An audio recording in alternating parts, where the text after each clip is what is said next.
Latics Player HD speaking to Chairman Simon Corney this morning. Simon, thanks for speaking to us this morning. First of all, please give us an update on the current situation at the moment. Well, I think that's been done for me by our local press. It's been widely reported and quite rightly that we are behind in some payments to other clubs. I'm asking the fans not to get too concerned about it. It's quite common in football, and there are probably quite a lot of clubs in the same situation as us. The cynical side of me believes that perhaps Rochdale leaked it. Maybe this is something to do with the Calvin Andrews situation, but I can't go on record and publicly say that I know that for sure. The boot has been on the other foot many times, and normally we keep this between ourselves, especially the local clubs and especially Division 1 clubs. So it's disappointing, but it is a fact of life, and the debts will be paid. There's no two ways about it. They always do get paid. We have to pay them. If I'm really honest with you, we have other priorities this coming week. We have a wage bill and we have an HMRC bill which totals over £300,000 for which has to be paid in the next 7 days, and those have to take priority in this situation. But everything always gets paid, as we know. The cash flow is a problem here. It's not a secret. It's tough.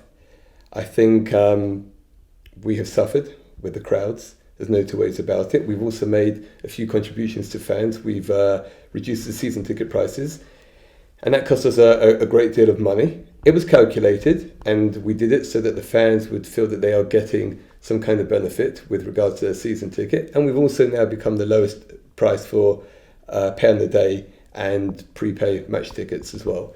So we do suffer when we do those kind of offers, and our gates are obviously down as well. You take a combination of all those factors and it has an impact, but we'll be fine. I know you mentioned earlier about there's a bit of a negativity around the club. Just how are you wanting to change that? I think there is some negativity. It's unfortunate that the same few people are insistent on trying to find flaws in everything that we do, and it's a real shame. I have no problem with anybody writing anything they want, but I ask people, don't believe what you read, because a lot of people that write stuff, they have no idea what they're saying, and it just goes to cause mass hysteria, and I think sometimes that's the point of it. I actually asked Mark, our chief exec, I said to him the other day, get me the names of the 3 or 4 most vociferous anti-Simon Corney protesters, and let them come here and sit down with me. There's no pre-written questions. Let them come and sit here, and we can film it. It can be live on camera. Let them ask me everything they want, all the problems, all the issues, all their ideas, all their thoughts, positive or negative. Let them talk about it with me, and let's film it live for the fans to see. One thing I've always done is said everybody is welcome here. Everybody is able to come in, look at the books, talk to me, make an appointment. In fact, 3 or 4 weeks ago, I asked fans to, I did a question and answer situation, and I was quite disappointed at how tame it was.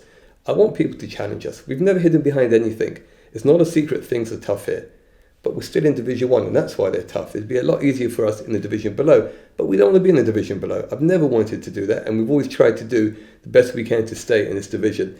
And whilst I know we've had a couple of really poor seasons, the football's not been great, that is maybe the price that we pay in terms of fighting to stay and keep our position at this level. So what you're saying is there's no real hiding place, and you encourage people to come down? It's never been any different. I asked Mark the name of, I do occasionally read the message boards. I don't have a lot of time at the moment. I've been doing a lot of travelling, and we can talk about that, my trip to China recently. But he mentioned 3 or 4 names. I think it was Yard Dog 73. You mentioned one, Luke, which was Boundary Blue, was it? Yeah, Chatty Smoker. Chatty Smoker, OAFC Prozac. Let these guys, you 4 guys that I mentioned, stop writing things. Come down here and talk to me. Come down here and we'll film it, and let all the other fans be aware of what issues you have and how we can address them or how I can answer them. And I can assure you one thing, I won't be right on everything. I made plenty of bad decisions, but everybody has as well. But let's not try and build up some kind of problem that isn't here. We do have issues, of course we do, and every single club in the Football League has issues. But I don't think ours are much greater than anybody else's. In fact, I really do believe we are turning a corner. It's taken longer. People know what I'm talking about. We know the stand hasn't quite gone as quickly as we wanted. We know there are issues, but we're getting over them. And it's very easy to just pack up and go home. But there's a lot of things still to do. I believe we can do them, and I believe we will get to where we need to be. So what you're saying is honesty is the best policy, and you believe that can bring fans together? I hope so. I'm a fan as well. It's been tough. We know that we haven't scored many goals this season. The performances, I think, perhaps haven't been as bad as a lot of people make out. When you don't score many goals, it obviously looks worse than it is. I feel tremendously for the manager, because we've come so close on so many occasions that what happened on the first half on Saturday is really a story that we've seen many times play out this season against Northampton, against Walsall. We could have won those games. And actually, if we sat here on 6 or 8 more points, we wouldn't be having this conversation. And that's football. So I feel for the manager, because we've never had a harder working manager. And the players are working hard as well. It just has not gone for us. If anybody can't see that, then I don't know what they're looking at. That's not to say the football's always been great, because it hasn't. I told you, I'm a fan, and I want to be entertained as well. And we haven't scored enough goals, and we need to address that. And we will address that. We always do try and bring in the players that we need to bring in. And there are no players, contrary to what the local paper has guessed or written.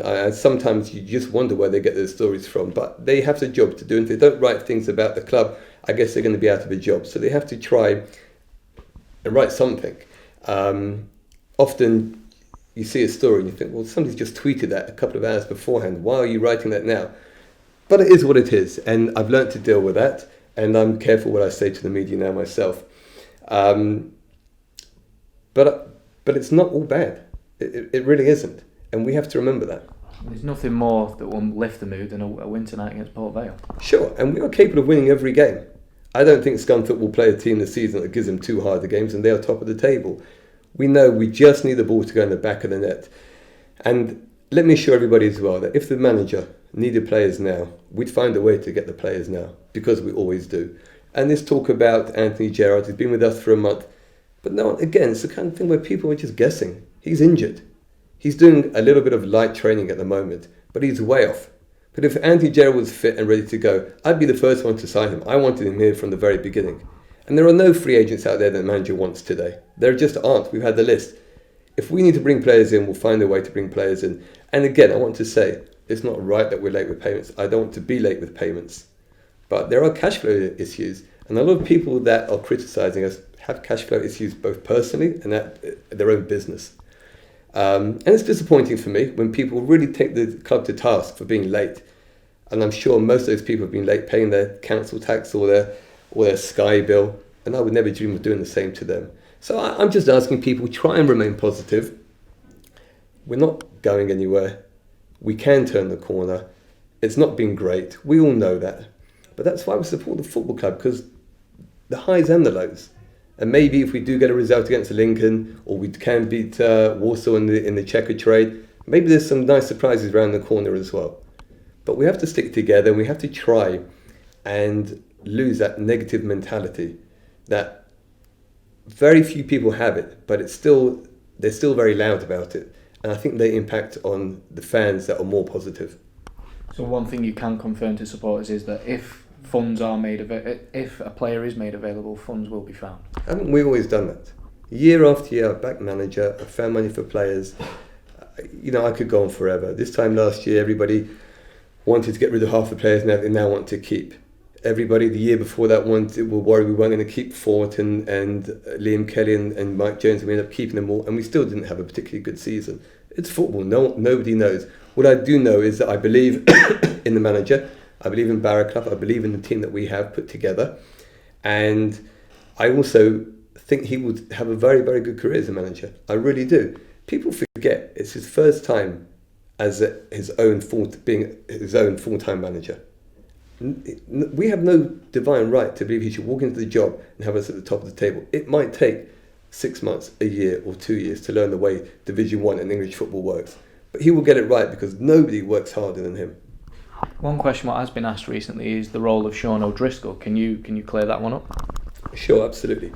Sean, I came to meet with Sean at the beginning of the season. Sean is a well-renowned coach, one of the best in the country actually, and he comes in and talks with the players To a degree, mentors the manager. They discuss the game, they break down the game after every match. He's there for Robbo every day and any day that he needs him. And and Sean's just a good person to have around the place. Got a wealth of knowledge. Is he here 7 days a week? No. But that was always the deal. One thing you did mention earlier is about your recent trip to China. Can you just elaborate on that one? Well, I'm still getting over my jet lag. I've actually been twice in the last 2 weeks. There is some interest from a few potential investors out there, but it's hard. Most people are looking for Premiership clubs and Championship clubs, and we have to educate buyers and people who may want to invest in football clubs that you can spend some money, a small amount of money at a football club, and take it up a couple of levels and reach the Premier League if you're prepared to take the time to do that. Most people don't want to do that, so you have to find the right one. But again, I don't want fans to be put off by these ridiculous numbers that have been quoted as to what we're asking for the football club. I'm telling anyone now, if anybody knows somebody who wants to buy a football club, bring them here. Because I promise you the figure will never be the stumbling block. I want to see somebody that can take the club forward, that can pay the bills. But what they're going to have to pay for the club, it will never be something which stops us from selling the club. And I'm only one person, but if we've got 3 or 4 or 5,000 fans, surely all these people that complain or moan that we haven't found an investor, help me out. I'm putting my hands up and saying it's not easy. I've been to China twice in 2 weeks. I leave my family, I leave the club, I leave my other businesses. It's a tough gig, but I wouldn't have it any other way. I enjoy it, I love it, and in between times I've been to America twice. It's hard, so I do need help, and that's what fans should be doing. You've always made no secret of your desire to sell the club, but it's about selling it to the right man as well, and someone who can really take it forward. It's not desire. I'd love to stay, but I've never hidden the fact that I'm limited as to how far I can take the club. On a personal level, I think I've done well to keep us in this division. I really do. A lot of people will hear this and make their own mind up about things. I mentioned Doncaster and I mentioned Notts County. Bigger crowds, arguably bigger clubs, non-league Stockport, non-league Tranmere. They were the main rivals to us when I first came, and yet we have stayed here, and in some ways I'm suffering because of that. But I know that it's hard for me to take us to the next level, and it's never been a secret. It was easier when I had Simon and Danny here. It's not the case now. But we just crack on, we get on with it. You have to get on with whatever you do in life. You have to get on with it and do the best you possibly can. And it's all about creating a positive future for Oldham Athletic as well. I think there is a positive future here. I really do. No one's going to take that away from me. It's tough. I've got a very tough week coming up next week. It's scary. You don't sleep at night. As I said, there's a lot of funds that need to be found between now and next week. But we'll find a way. We'll somehow, some way, because we always do, and that's what it's about. And just a final one, a mention for the supporters. They're fantastic, aren't they? They're more than fantastic. And again, I feel like I'm repeating myself, but the vast majority are so supportive. I still, to this day, tell you that I don't have any problems with anybody in the street. No one comes up to me and makes comments. Sure, you read things, and it's people come and tell you things. But that's the nature of life, social media, society today. I'm not the only one. Nothing I can do about it. I don't even try to do anything about it anymore. But when I say the vast majority, I mean 99% of fans are more than magnificent. They support us home and away. And again, I know it's not been easy on the eye every game. But that's what you get for supporting Oldham. It's not an easy ride. It's not always fun. You come here and it's freezing cold and the facilities aren't always the best and the food runs out, it rains, and yet they come back. It's amazing. Some people take it a little bit further and can't contain their anger, and it's a shame. I have no problem anyone saying anything to me, but when I hear some of the things said to the manager, to his face, or shout it from the stands or to the players, sometimes people just need to get a grip and say it is football. And just have to rein themselves back a little bit and go home and say, should I really have done that? Should I really have said that? Am I not better than that? But we can only do so much, and we don't want to police people, and we want people to be excited, and we want people to get into it. but just to perhaps think a little bit more before going over the line. Simon, thanks for speaking to us today. Pleasure. Thank you, Lucas.